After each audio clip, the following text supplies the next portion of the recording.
Starting our list right at number 10, we have the God particle. There was a major breakthrough in 2012 called the Higgs boson, better known as the God particle. This explained how everything in the universe has a mass. However, it seemed that Homer Simpson discovered it well before 2012. Guess you can call him a genius. Because in a 1998 episode in season 10, Homer turns his attention to becoming an inventor, taking inspiration from Thomas Edison's life story. Surprisingly, during his time in the lab, Homer accidentally predicts the mass of the Higgs boson, or the God particle, as seen in the picture with his representation of donuts. So is the God particle a donut?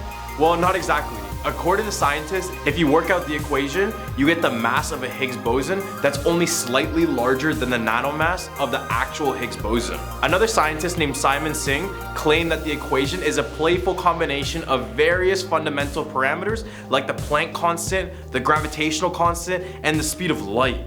So I'll be the first to say it, Homer is not the scientist we want, for specific reasons, but he's in fact the scientist that we need. Coming at number 9, we have the 2013 horse meat scandal. Season 5, episode 19, in the episode Sweet Seymour Skinner's song that aired all the way back in 1994. Seymour gets fired due to pranks caused by Bart Simpson, with Flanders of all people replacing the principal. In a quick visual, we see lunch lady Doris rummaging for horse parts in a barrel to add to the school lunch. Attention, horse meat is back on the menu, boys. It's no surprise since we've seen Doris do much worse things like date Hans Molman or getting it on with groundskeeper Willie. Fast forward 19 years and the Safety Authority of Ireland discovered horse DNA in over 1/3 of beef burger samples from many supermarkets and ready meals all around the world. This would be known as a 2013 horse meat scandal. Guess horse racing is slowly changing into horse eating. At our number 8 spot, we have a baby cry translator. Season 3, episode 23. In the episode Brother Can You Spare Me 2 Dimes that aired all the way back in 1992. Homer's long-lost brother, Herb, helps create a device that could translate baby cries into real words. This device would have the ability to translate an infant's gibberish into full English sentences. Imagine if this could be done. Oh wait, it did. Fast forward 24 years, in 2016, Taiwanese scientists developed an app that could distinguish different crying sounds of a baby and translate into more common speech. Researchers said that the app can immediately decode a baby's crying sound within 15 seconds. So if you ever want to have a full-blown conversation with a baby, your time is now. Tragically, at our number 7 spot, we have the Siegfried and Roy tiger attack. Separate Fishbasher and Roy Hearn, the famous Vegas performers who worked with big game cats, were parodied by the show in 1993. The Simpsons predicted the horned tiger attack 10 years before it actually occurred. In the season 5 episode Springfield, Homer and Ned Flanders travel to Las Vegas where they meet Gunther and Ernst, which is basically a parody of Siegfried and Roy. Near the end of the episode, one of the duo's white tigers is shown attacking one of the performers. Then, 10 whole years later, in 2003, Horn actually suffered a career-ending injury after a tiger attacked him during a show. The prediction from afar seems remarkable, but the Simpsons production crew dismissed it by saying that it was bound to happen. Guess they spoke tragedy right into existence, and they were so right about it. With our number 6 spot, we have the faulty voting machines. Season 20, episode 4, which aired in 2008, Simpsons showed Homer trying to vote for Barack Obama in the US general election, but a faulty machine changed his vote.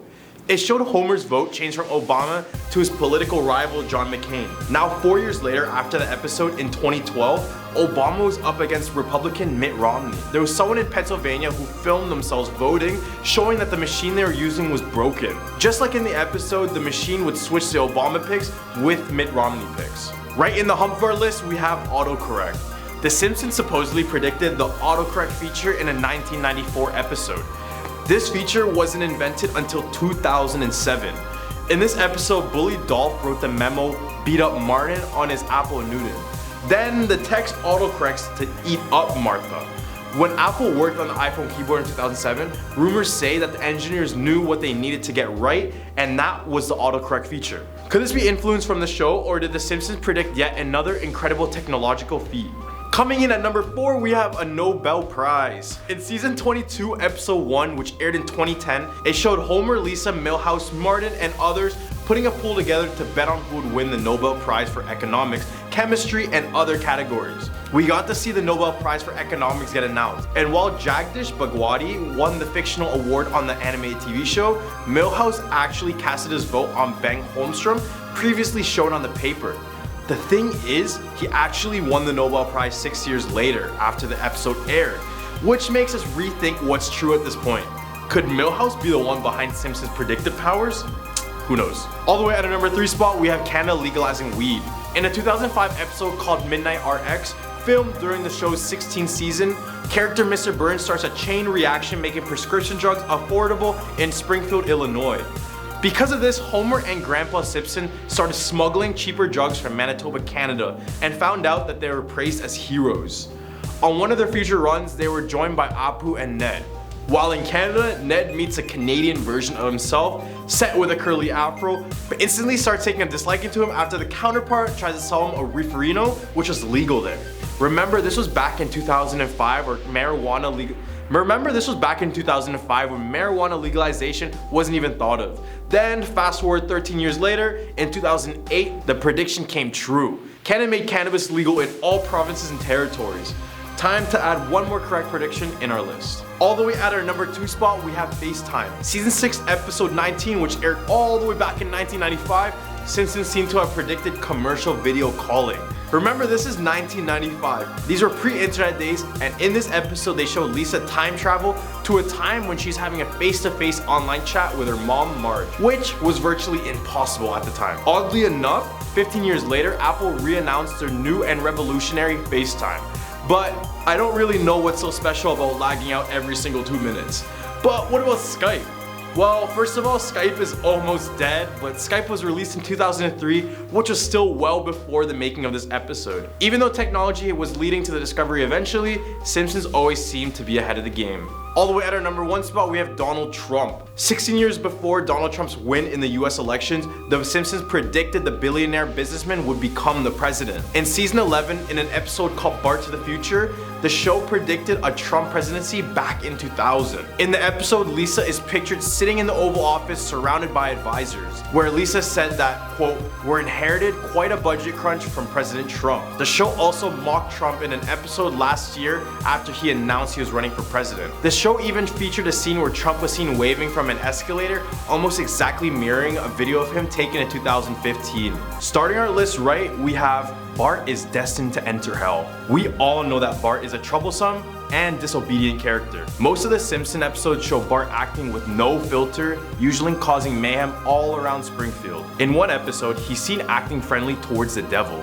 This is something worth mentioning because throughout the whole show, we see that Bart has trouble listening to others, but when it comes to the devil, he is all ears. In all past depictions, the devil is able to see into the future, so approaching Bart shows that someday he will join him in hell. Coming in at our number 9 spot, we have Bart puts Homer in a coma forever. In season 4, episode 18, we see Bart trying to play a prank on Homer by shaking up his can of beer, except it goes very, very wrong. The beer explodes and puts Homer in a coma. This is where Reddit user Hard to Pick a Name, well, he claims that Homer has been in this coma for the remainder of the whole show due to Bart's devilish pranks. Like, I mean the whole show, from seasons 4 to 33. The season 4 episode ends with Homer waking up and choking Bart, but it all seems a little too sudden. This would explain why none of the characters seem to age during the show, since Homer only remembers Bart, Lisa, and Maggie as 10, 8, and 1 years old. And if we think about the plot lines before and after this coma, it gets pretty weird. Before this episode, the plot lines included Bart cheating on an IQ test or Homer trying to give up drinking. Yeah, sounds pretty normal. But after this coma, the plot lines include Homer going into space, or even Mr. Burns discovering the Loch Ness Monster. Some say this is Homer's imagination running wild while he's in a coma. He's able to dream up scenarios and fantasies that literally bend the rules of reality. Tragically, at our number 8 spot, we have Bart ruin Martin's life. During the course of the show, Bart is shown to cause problems to wherever he went and whoever he met. In the second episode ever of The Simpsons, called Bart the Genius, he swaps his aptitude test with Martin's. Bart's test is given a very high score, and as a result, he is sent to a separate school for the gifted. He ends up confessing later and then is removed. However, on the other end, Martin never fully recovered from this. While Bart was ultimately removed from the gifted school because he did not belong there, Martin never even got the chance to attend. Well, it's kind of sad because instead of moving onto a program where he could have been challenged and potentially thrive, Bart's cheating has kept Martin stuck at this underperforming, poor educational Springfield Elementary School. To our surprise, at number 7, we have Bart is a stonecutter. In the 12th episode of the 6th season, Homer the Great, we're introduced to the secret organization, the Stonecutters.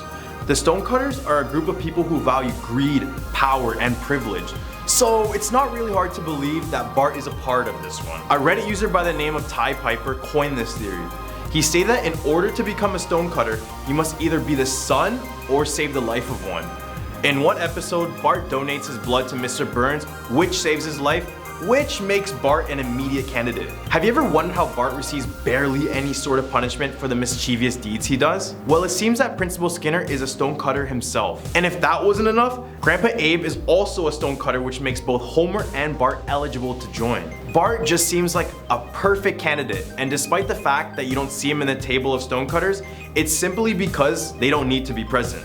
Especially since he's a child after all. You may have heard this one, but at number 6 we have Dead Bart. While characters on the show rarely die, apart from Maud Flanders, one early episode from the series sees Bart bite the dust, according to some intense fandom chatter. The rather grim theory floating around suggests that there is one unaired episode out there titled Dead Bart, in which the eldest Simpson kid was killed after being sucked from an airplane. But it's also been debunked by some as a simple creepypasta story. The show's producers also named an episode Bart's Not Dead, which kind of poked fun at this theory. There's also some grainy footage circulating around the internet, which some diehard fans may use as evidence. But this theory is not backed up with that much evidence as the others in this list. Right in the hump of our list, we have Bart has ADHD. Bart is not your regular 8-year-old. His actions are much different than you'd see from a regular kid his age. From consistent pranks to blowing up Springfield multiple times, Bart's brain would be an interesting piece for psychologists to study. And that's exactly what they did. And after deep investigation, they came to the conclusion that Bart has ADHD. For example, in the first episode of season 2 called Bart Gets an F, he gets easily distracted by video games and television, which accounts for his bad grades and missed family announcements. This distraction affected his grades so much that he needed to repeat the 4th grade. On top of this, Bart has shown many signs of deceitfulness, serious violations of the rules, and deliberately annoys people. Bart also talks excessively and is unable to stay quiet most of the time. And guess what?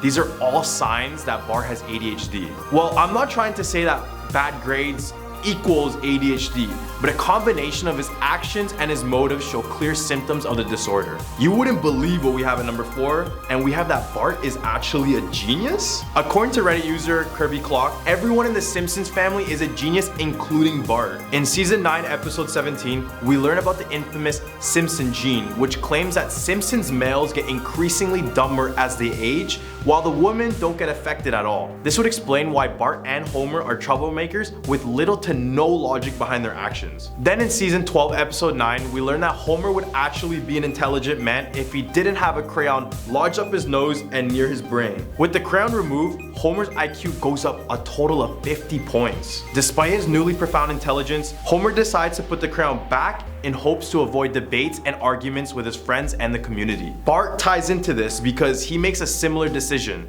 Even though his dad is dumber than ever, he is actually a happy person. Bart is said to follow this path of dumb happiness from his father, because sometimes being happy is better than being smart. However, you can see glimpses of his intellect through his well thought out and clever pranks. Basically, Bart is aware of his intelligence but denies it to avoid a deep depression like his father. All the way at our number 3 spot, we have Bart exploits allergies. We all know Bart as a troublemaker, but this one seems a little bit too dark. Exploiting someone's allergies is not only cruel, but you know, it can also cause death, making Bart a potential murderer. After his school bans peanuts, an annoyed Bart discovers that it's not a student with this, but it's in fact Principal Skinner. We know how much Bart likes to prank the principal, so he decides to take full advantage of this opportunity. He places a peanut on a stick and shoves it in Skinner's face. He uses the stick to bully the principal in many ways, such as hurling beer cans in his direction, and even forcing him to do the classic writing on the blackboard. This is one of the cases where Bart just went a little bit too far. At our number 2 spot, we have Bart create the Hypnotoad. Let's switch shows for a second. Do you remember the Hypnotoad in the Futurama universe? Because according to Reddit user Cole Burns, the Hypnotoad would have never existed if it wasn't for Bart Simpson. In season 6, episode 16, called Bart vs. Australia, Bart decides to release an invasive species of frog into the wild. We see many instances of this frog around the Simpson universe as well, including a 2056 election and with Lisa in the beginning of a Treehouse of Terror episode. The general idea is that at some point after the toad was introduced to the land down under, it adapted into its future form. This is pretty crazy because this would mean that these two shows coexisted in the same universe. Taking our number 1 spot in our list, we have the evil twin. In the first episode of season 8 named Treehouse of Terror, we are introduced to Bart's twin Hugo II. However, his twin brother was much more evil and sinister than Bart himself. In this episode, Bart, Lisa, and Maggie discover Hugo after they heard strange noises coming from the attic, and after Homer spilled the beans about there being 4 Simpson children. As the evil twin, Hugo has been living in the attic of the Simpson home, and once a week was given a bucket of fish heads to eat because, well, he was supposedly evil, right? Hugo also did experimental surgery to prepare for his eventual reattachment to Bart and create a pigeon rat in the process. The family later learned, however, that Bart was actually the evil twin, as Hugo's scar from when he and Bart separated was on the wrong side. Bart then took Hugo's place in the attic and was fed fish heads, while Hugo was moved downstairs to live with the family. So did anything on our list stick out, or was there anything that we missed for you Simpson fans? Starting off this list at number 10, we have Camilla Harris becoming president. So in season 11, episode 17, Lisa wore a purple suit with pearls as she was announced as being the president in an episode that was based on the future. On December 3rd, 2019, Camilla Harris officially ended her campaign to become the Democratic nominee for president, after stating she did not have enough funding to continue. She did not immediately endorse another Democratic candidate, but pledged to continue fighting to defeat Donald Trump, so she became vice president instead. Camilla Harris wore a purple suit during the Inauguration Day ceremony. Coincidence? Now at number 9 is the Big Ben going digital. In season 6, episode 19, also glancing into the future, Lisa falls in love with an English man. The two took a trip to England to meet his parents, and the episode showed the Big Ben clock tower having a digital display. It reappeared 17 seasons later next to the St. Beetle's Cathedral in the Holidays of Future Past episode. The Big Ben in fact hasn't rang and has been silent since 2017 for repairs, but are they going to be making any new additions? Coming in at number 8 is a force field. In season 11, episode 17, Bart is in a bar singing. The people aren't a very big fan, so they end up throwing their beer bottles at him. They, however, were not hurt because a red laser-like force field appeared in front of the stage. This one's kind of scary because, yeah, what if a force field was real to protect us, but also what if it could be used to trap us somewhere? An aerospace and defense company recently earned a patent for its first ever force field. The design submitted to the United States Patent and Trademark Office as a method and system for shockwave attenuation via electromagnetic arc. So basically like the one in Hunger Games, or in Cabin in the Woods. Taking our number 7 spot, we have robots stealing human jobs. In season 23, episode 17, it's career day and Homer is on stage talking about his job. The presenter talks about how all these jobs that people have could be replaced by robots, so they wouldn't have to do it. Obviously, for some jobs, people still have to be involved, but they've already developed machines to do a person's job. Those are machines, but it could be full robots one day like in The Simpsons. Moving on to number 6 is a hologram. In season 11, episode 17, Bart gets a knock at the door, and it's what looks like a mailman delivering him a hologram message. Now this seems cool and all, but what if holograms got really far developed and they were so good that we couldn't tell what's real and what's fake? Like in Spider-Man Far From Home, when the drones and Mysterio were creating a whole hologram around him, and he didn't know what was real. Researchers have created holograms that change from one image to another, something that could one day lead to the development of animated holograms. Halfway at number 5, we have virtual food. In season 11, episode 17, Homer and Marge are sitting at the kitchen table having virtual food. They say it doesn't taste very good, but eat it anyway. They're wearing what looks like a VR headset, but they have a black tube in their mouth that they are chewing on. I mean, we do have VR, so how really far off are we from developing something like that? A few years ago, 2 people from California went to New York to experience what's called a virtual augmented reality art and dining experience. They did it in a very similar way that the Simpsons had done it in the show, however they still ate real food. I guess virtual food is still a ways away. Now at number 4, we have Ivanka Trump runs for president. In season 28, episode 4, The Simpsons made a subtle point suggesting that the first daughter, Ivanka Trump, would run for president when Homer wore an Ivanka 2028 pin. Later in the same episode, it showed Ivanka taking over Ruth Bader Ginsburg's position on the Supreme Court. The episode was released in 2016, and Donald Trump didn't assume office until January 2017, so I guess they actually predicted Donald Trump's presidency. But say she did run against her father. Could it have come true? Here at number 3, we've got Living on Mars. In season 27, episode 16, Marge isn't happy when Lisa volunteers for a one-way trip to Mars. So Marge volunteers to go with her. The idea behind the exploration is to colonize Mars before 2026, a date that moves up to the end of the week. The takeoff fails, but Lisa and Marge make it to Mars in 2051. Only for Lisa to announce she wants to move to Venus. Elon Musk's SpaceX is currently developing a plan for Mars-bound cargo flights for as early as this year, but to fully colonize Mars would require an out-of-this-world budget, and we are already halfway through the year and they haven't yet. Coming in at number 2 is Hoverbus. In season 11, episode 17, we see a few second clip of what looks like a city bus going by, but it's hovering just above the ground and it sounds electric. Now electric vehicles, that's something that's already been done, but not hoverbuses, or at least not yet. Chinese engineers were inspired by the inconveniences of traffic jams in the city and thought of a way out. They invented a hoverbus. Not exactly like the one in the show, but quite similar. A model of the transit elevated bus was inaugurated at the 19th China Beijing International High-Tech Expo. Now personally, I don't know how safe I'd feel with a hoverbus. What if it malfunctions and starts going up higher and higher and higher and then it loses power and drops out of the sky? Or if you're crossing the street and it doesn't see you and goes by and chops your head off. I mean, maybe not, but like, we don't know. Now taking our number 1 spot is Bigfoot. In season 1, episode 7, while on a camping trip, Homer is mistaken for Bigfoot after falling into mud and is captured by scientists for observation. But it was really Bart who encountered the real Sasquatch in 2002 while exiting a bus in Canada. I mean, Bigfoot being real, I'm not too sure, but then again, what can we really say about photos like these?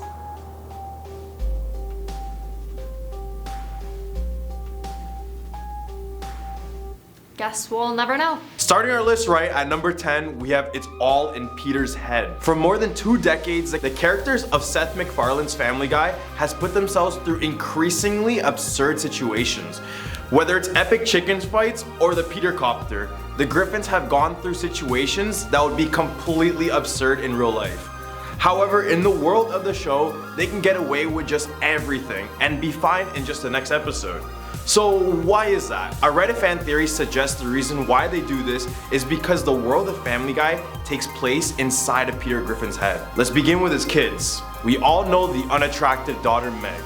Well, it's said that she's actually a beautiful and popular teenager with a slight drinking problem.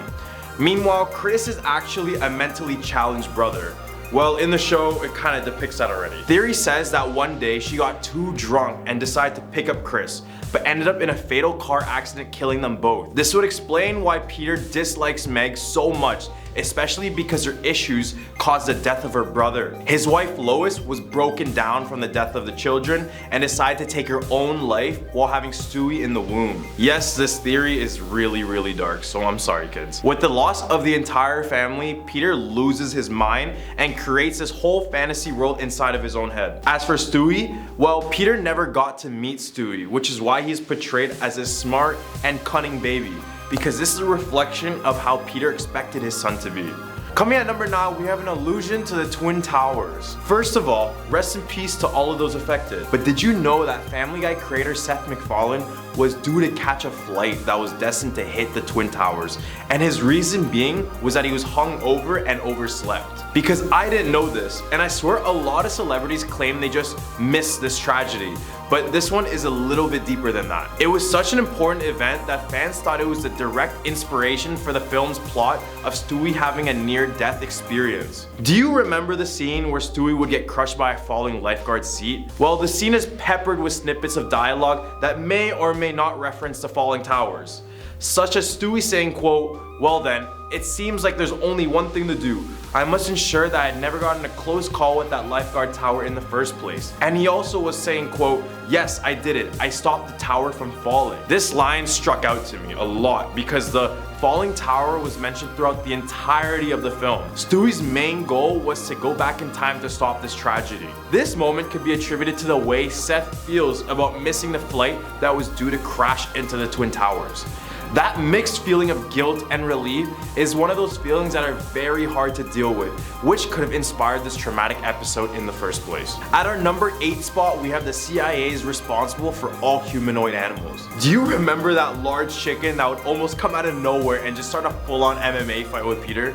Well, his name is Ernie the Giant Chicken. Damn, I remember those fights, and I swear they would last just the whole show and be super chaotic and whatever. Well, a theory proposed by Reddit user Dial Taylor states that the CIA and the Family Guy and even the American Dad series has the ability to put human brains into any other animal or human. Klaus from the sister show American Dad and Brian Griffin from Family Guy are both great examples of this because they are both intelligent humanoids that could potentially pose problems for the CIA, such as Klaus potentially beating the USA in the Olympics for skiing and Brian being a hardcore liberal. Humanoids appear all over the universe. It could very well be a brain swapping program used to control the population. We know how sketchy the government is, and even more so in these TV shows. At our number 7 spot, we have the multiverse. Just came back from a Marvel movie, and it seems like I can't escape the multiverse theory, even in my own favorite show. Family Guy is just one of those shows where anything can happen at any time. This theory suggests that when the show first got cancelled in 2002, only 3 years after its debut, the old universe was completely destroyed, which is why the show is much more different after its re-release. This means that everyone in the show before are gone, and the characters we see now are the people in a new universe. At our number 6 spot, we have Stewie manipulates time on a deeper level. We see Stewie zapping in and out of different time periods using his time machine.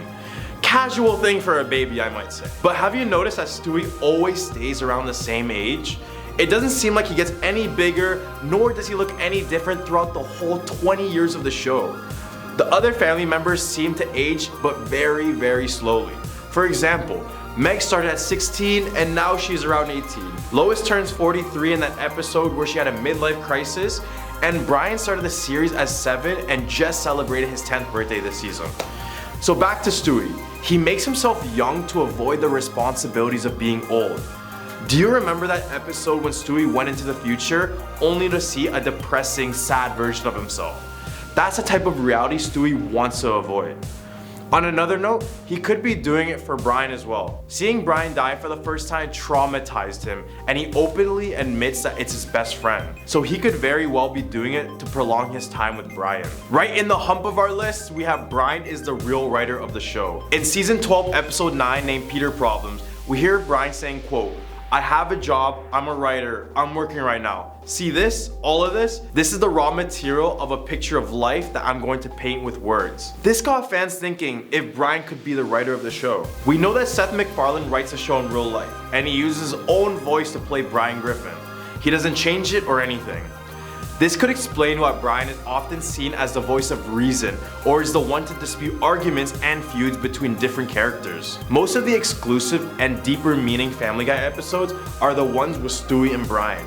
And since Brian experienced these firsthand, it makes sense that these episodes are in more detail than any other. Number 4, we have Peter saved Lois's life. Reddit user Lemonade proposed a theory that Peter saved Lois from a life of depression and potentially worse. It's mentioned many times in the past that Lois was a drug addict in her days as a young adult. She has also shown bad tendencies such as being a kleptomaniac who is unable to resist the urge to steal. On top of that, her father is rich, but always seemed to be a little bit busy and would often neglect the young Lois.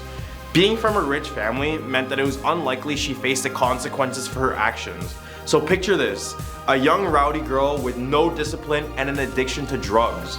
It almost seems like a recipe for disaster, all until Peter came along.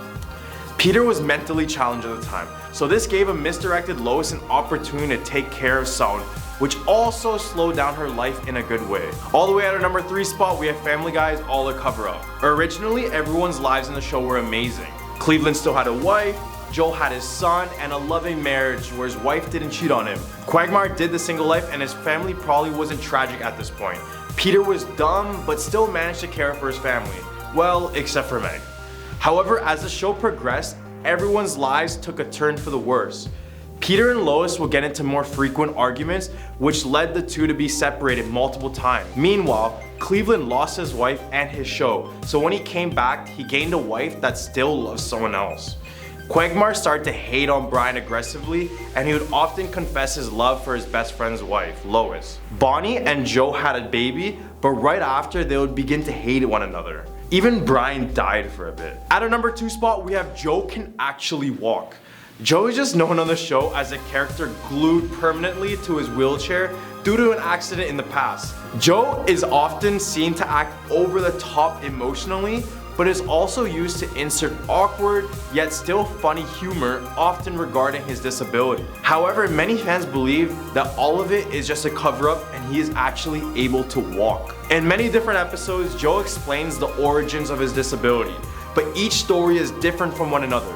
In one backstory, Joe mentions that he got disabled due to fighting with the Grinch on a rooftop. In another backstory, he says that criminal Bobby Briggs is the one who shot him in the legs. Every story is different, and it just seems that he can't even get his story straight, which could potentially mean he's lying.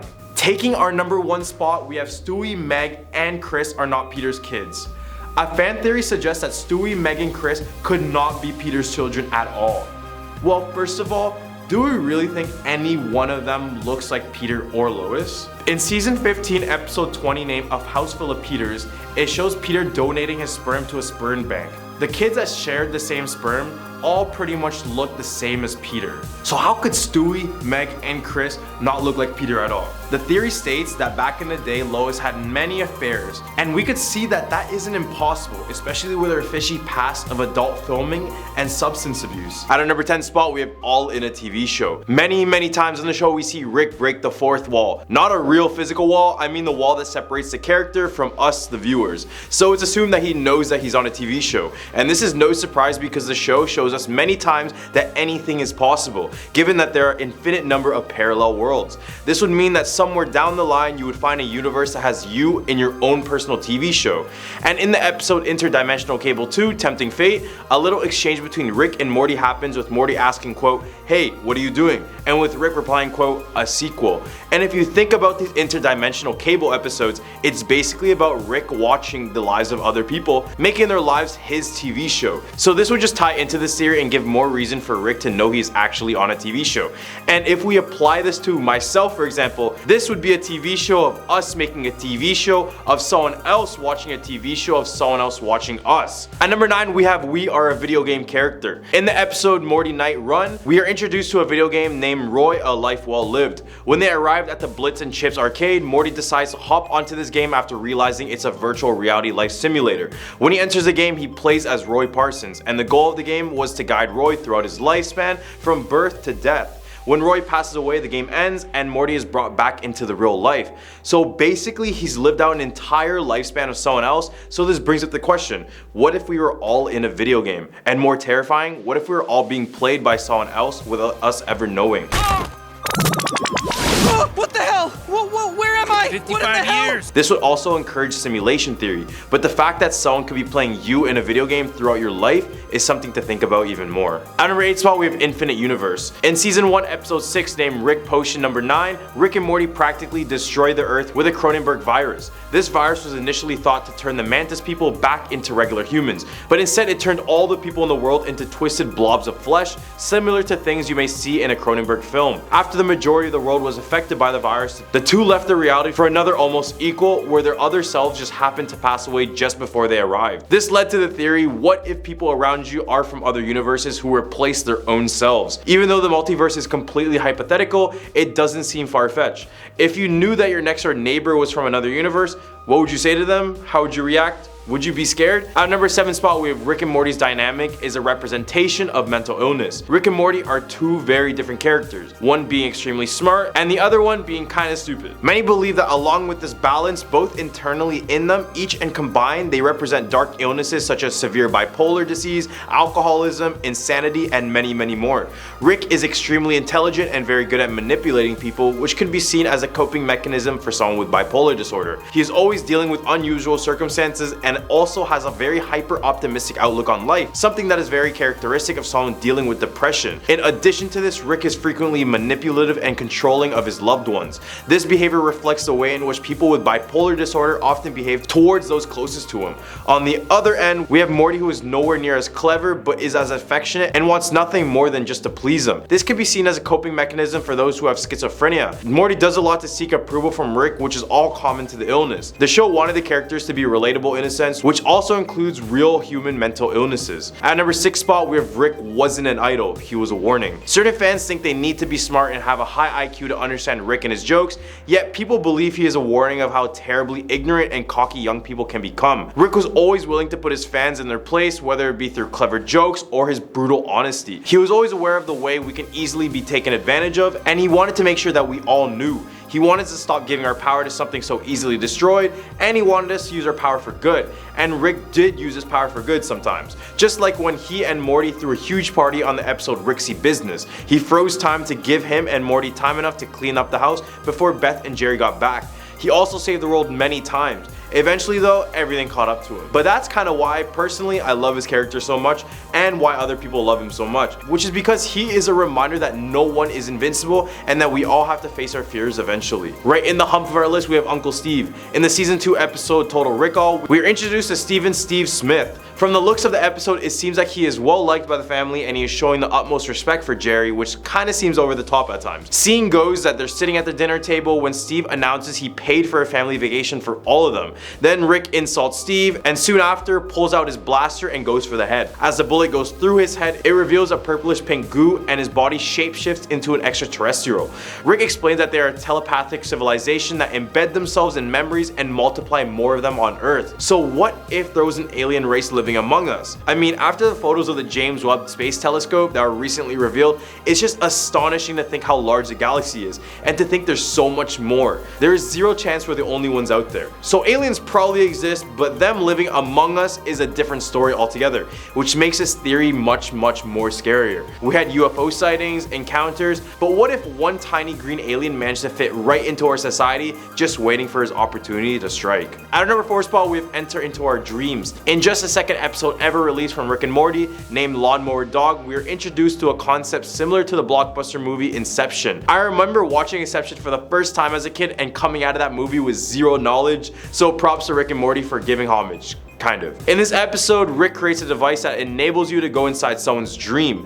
A Freddy Krueger parody named Scary Terry would go into people's dreams and turn them into nightmares. But when Rick and Morty enters his dreams, they alter the way he acts towards people. As well, they did this for Morty's math teacher in order to give himself a better grade. So what if we lived in an Inception / Freddy Krueger universe where dreams could be entered? The thought of it is terrifying. The fact that we can't control our dreams and the fact that someone can just manipulate our thoughts in our dreams without us doing anything at all doesn't sound too nice. There's already a concept of lucid dreaming, which is when we are aware that we are in a dream and can freely move and manipulate our surroundings at will. So imagine that, but someone else in your dreams. Instant headache. All the way at our number 3 spot, we have every episode is a different Rick. A fan theory found online suggests that the Rick that we are watching on the show as of now is not the original Rick.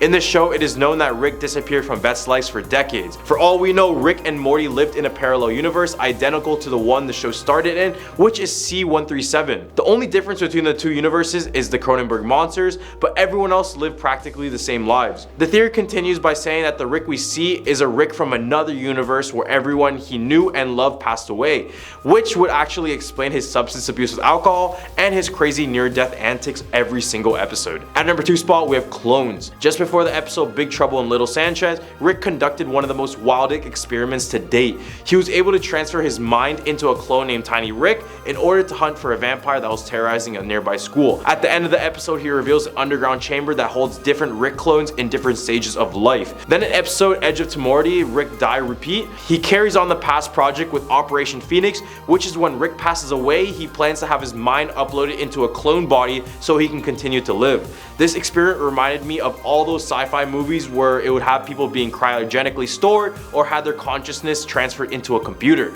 This has some scary implications to it because would your uploaded mind still be you? Like, yes, your brain is there and you have your past thoughts, memories, and behaviors, but everything past your neck down is foreign to your existence. All the way at our number 1 spot, we have a mini universe. In the 6th episode of the 2nd season, named The Ricks Must Be Crazy, Rick's car breaks down and he reveals that he created a mini universe inside of the battery. Rick said he put a spatially tessellated void inside a modified temporal field. And in layman terms, basically means that time inside of their universe moves faster than the one above them. He then explains he gave them electricity and they simulated a whole civilization. I always thought of a mini universe theory. When I watched the Marvel movie Ant-Man and he went subatomic to enter the quantum realm, basically shrinking himself on a molecular level, he goes through different dimensions. So what if the dimension we're just a part of is a much larger dimension and it just keeps going on? The universe is huge and we're just a tiny speck, but what makes you say that we're not part of some bigger reality and we're completely unaware of it? Big food for thought.